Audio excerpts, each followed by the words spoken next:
ഇസ്ലാം നിലനിൽക്കണം. ഇസ്ലാം ഇവിടെ നിലനിൽക്കാൻ വേണ്ടി അള്ളാഹു സംവിധാനിച്ച സംവിധാനമാണ് ഈ സംവിധാനം. അള്ളാഹു അമ്പിയാക്കന്മാരെ അയച്ചു, 1.25 ലക്ഷം പ്രവാചകന്മാരെ അയച്ചുകൊണ്ടാണ് നിലനിർത്തിയത്. ഖാത്തിമുൻ നബിയ്യൻ മുഹമ്മദ് മുസ്തഫ സല്ലല്ലാഹു അലൈഹി തങ്ങളോടുകൂടെ ഈ പരമ്പര അവസാനിച്ചു. അതിനുശേഷവും 1500 വർഷം നീണ്ടുപോയി. ഇനിയും ഖിയാമം വരെ നിലനിൽക്കണം. ഇന്ന ദീന ഇൻദല്ലാഹിൽ ഇസ്ലാം എന്ന് പറയുന്ന ദീൻ അഖീമുദ്ദീന എന്ന് നമ്മളോട് കൽപ്പിച്ചിട്ടുണ്ട്. അഖീമുദ്ദീൻ, ദീൻ നിലനിർത്തണം, ദീൻ ഇവിടെ നിലനിൽക്കണം. അതാണ് നമ്മുടെ കടമ. അമ്പിയാക്കന്മാരുടെ പരമ്പര കഴിഞ്ഞതിന് ശേഷം ഉലമാ ഉമ്മത്തി അൽ വറസത്തു അൽ ഉലമാ വറസത്തുൽ അംബിയ, അതുപോലെ ഉലമാ ഉമ്മത്തി അംബിയായി ബനി ഇസ്രായേൽ തുടങ്ങിയ വചനങ്ങളെ കൊണ്ട് നബി സല്ലല്ലാഹു അലൈഹി വസല്ലം ഈ ദൗത്യം ഏൽപ്പിച്ചിരിക്കുന്നത് ഉലമാക്കളെയാണ്. പ്രവാചകന്മാർക്ക് അവരുടെ അനന്തരമായി എടുത്തുകൊണ്ട് പ്രവർത്തിക്കേണ്ടത് വലം വരിസു ദീനാറും വലാ ദിർഹമൻ വലാകിൻ വറസുൽ ഇൽമ. അവർ അനന്തരം കൊടുത്തിരിക്കുന്നത് പൊന്നോ വെള്ളിയോ ദീനാറോ ദിർഹമോ അല്ല, പകരം ഇൽമാണ്. ആ ഇൽമ അനന്തരം എടുത്ത അവകാശികളായ ഉലമാക്കൾ ഈ കാര്യം പിന്നീട് അമ്പിയാക്കൾക്ക് ശേഷം നടത്തണം എന്നാണ് അതിൻ്റെ താരം. അതുകൊണ്ട് തന്നെ ബഹുമാനപ്പെട്ട സമസ്ത കേരള ജംഇയ്യത്തുൽ ഉലമ ഉത്തരവാദിത്വം ഏറ്റെടുത്തുകൊണ്ട് നിർവഹിക്കുന്നതിൻ്റെ പരിപാടികളാണ് നടന്നുകൊണ്ടിരിക്കുന്നത്. നാട്ടിലുടനീളം മദ്രസകളും പള്ളികളും യതീംഖാനകളും അറബിക് കോളേജുകളും ഒക്കെ ആയിക്കൊണ്ട് നടക്കുന്നു. ഇത് ദീൻ നിലനിർത്താൻ വേണ്ടി അള്ളാഹു നമ്മളോട് കൽപ്പിച്ച ഒരു സംവിധാനത്തിൻ്റെ ഭാഗമാണെന്ന ബോധം നമുക്ക് വേണം. ദീൻ നിലനിൽക്കണ്ടേ? ദീൻ നിലനിൽക്കണമെങ്കിൽ അതിനോട് നമ്മൾ സഹകരിക്കണം. ഉലമാക്കളെ വാർക്കുന്ന സ്ഥാപനങ്ങൾ ഉണ്ടാവണം. അതാണ് ഇവിടെ ഉലമാ എന്ന് പറഞ്ഞാൽ ആണുങ്ങളും പെണ്ണുങ്ങളും ഒക്കെ പെടും.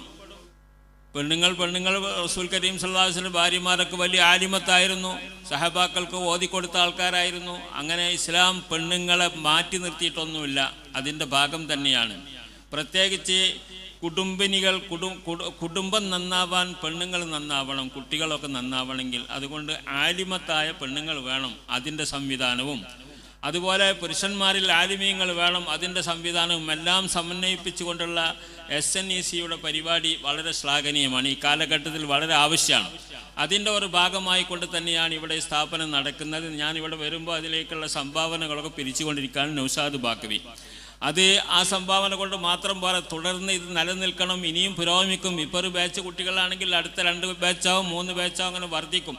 അപ്പോൾ ഒരുപാട് സാമ്പത്തിക പ്രയാസങ്ങളൊക്കെ ഇതിനുണ്ടായിത്തീരും. അതിനൊക്കെ താങ്ങി നിർത്തേണ്ടത് നമ്മുടെ കടമയാണ്. ദീൻ നിലനിൽക്കണമെന്ന ആവശ്യമുള്ളവരുടെ കടമയാണെന്ന് മനസ്സിലാക്കണം.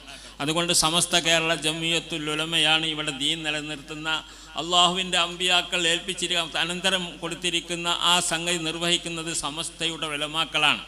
അതുകൊണ്ട് തന്നെ ആ ഒരു മാർഗത്തിൽ അതിനെ നിലനിർത്താൻ വേണ്ട എല്ലാ സഹായവും സഹകരണവും തോളൊരുമിക്കൊണ്ട് ബഹുമാനപ്പെട്ട സമസ്തയോടുകൂടെ എല്ലാവരും മടിയുറച്ച് പ്രവർത്തിക്കണം, അതിന് സഹായിക്കണം. അതിൻ്റെ കൂടെ നിൽക്കൽ നമ്മുടെ കടമയാണ്. അല്ലാത്തതൊക്കെ ളാലീനും മുദില്ലുമാണെന്ന് നമ്മൾ മനസ്സിലാക്കണം. ഇഹ്ദിനസ് സിറാത്തൽ മുസ്തഖീം, നമ്മൾ പ്രാർത്ഥന അതാണ്.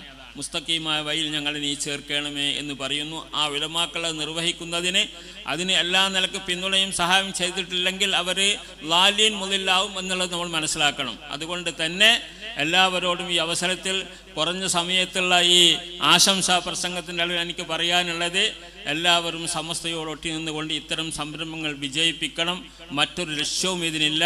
അള്ളാഹുവിൻ്റെ കൽപ്പനയാണ് നഖീമുദ്ദീന, ദീൻ നിലനിർത്തണം എന്നുള്ളത് നമ്മുടെ ബാധ്യതയാണെന്ന നിലയ്ക്ക് എല്ലാവരോടും അഭ്യർത്ഥിച്ചുകൊണ്ട് ഈ സ്ഥാപനത്തെ ഈ പ്രദേശത്ത് ബന്ധപ്പെട്ട എല്ലാവരും സഹായിക്കണം എന്ന് മാത്രം പറഞ്ഞുകൊണ്ട് എല്ലാവിധ ആശംസകളും നേർന്നുകൊണ്ട് ഞാൻ അവസാനിപ്പിക്കുന്നു. അസ്സലാമു അലൈക്കും.